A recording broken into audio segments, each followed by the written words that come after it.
tonight. Jeb said we were safe with my brother. We were safe.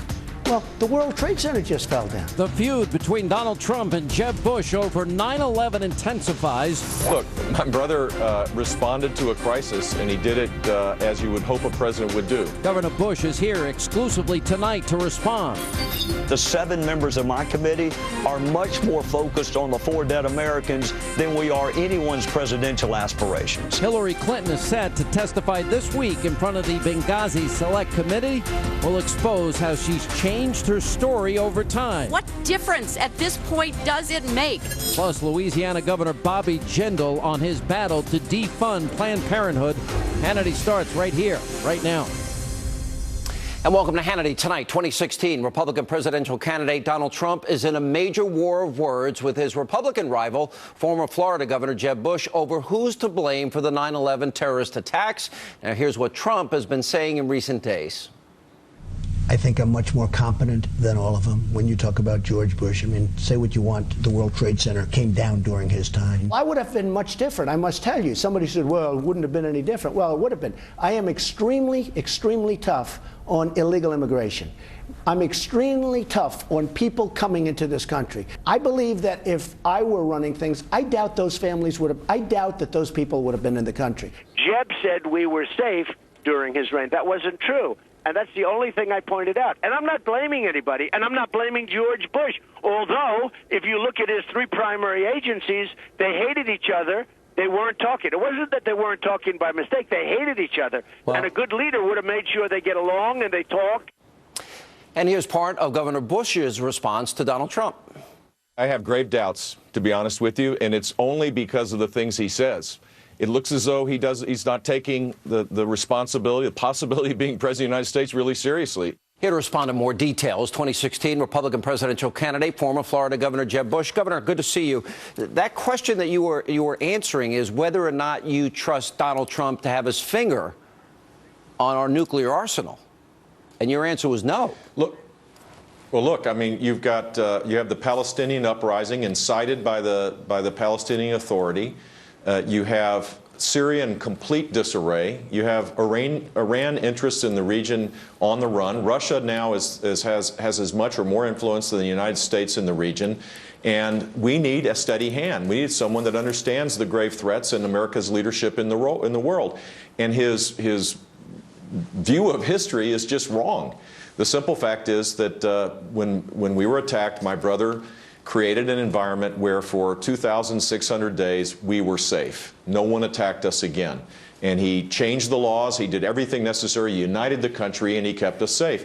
And just a tip of the hat to that, and moving on to what the threats are today is what we ought to be focused on. Donald Trump is not a serious candidate as it relates to foreign policy. Yeah, does that mean that we've had this big issue about whether or not every Republican candidate would support the eventual nominee? Would that mean if you don't trust him to have his finger on the nuclear button that you wouldn't support him if he became the nominee? Sean, all I said was I have grave doubts, and that's what campaign's about.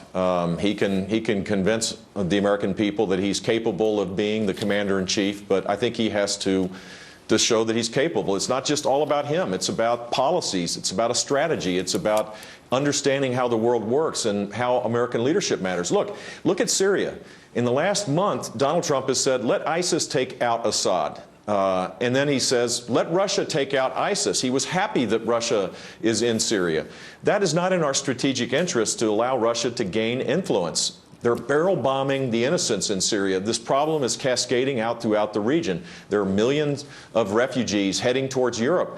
You can't expect the Soviet Union, whose only objective is to prop up its client state, Assad, to take out ISIS. That's not their intention. And this lack of understanding of how the world works is what the problem is.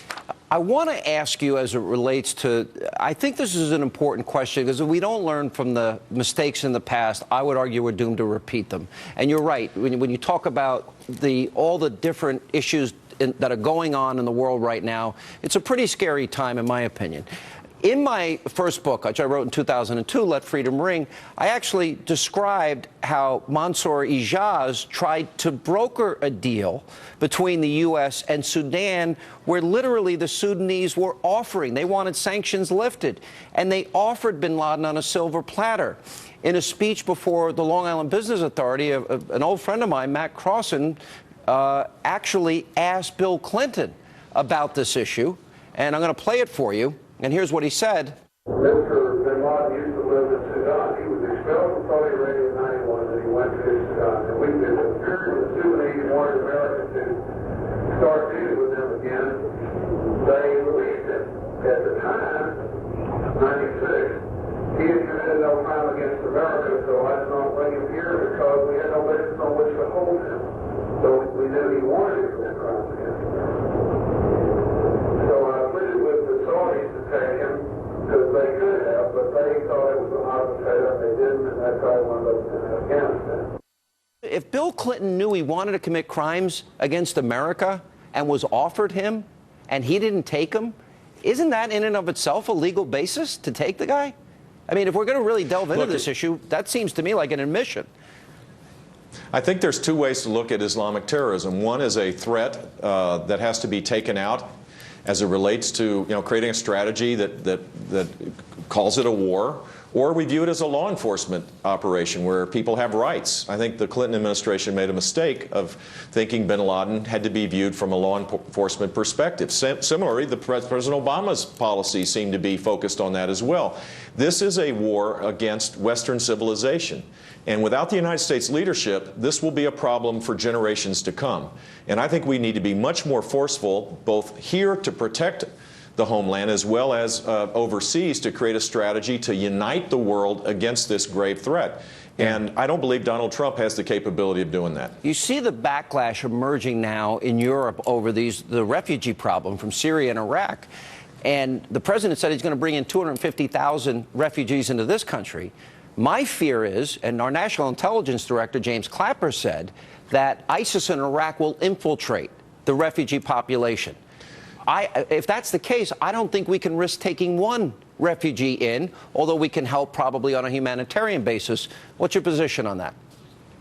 The principal thing we should focus on is the strategy to take out Assad and to take out ISIS. And I laid out that strategy 2 months ago, where we create a no-fly zone and a safe haven for a force where both Europe and the Arab world would unite behind a force that was well-trained, where our air support can make a difference. That's the way to restrict the number of refugees leaving. We can't take 250,000 refugees. I've never heard that, and that would be impossible to imagine logistically for us to screen.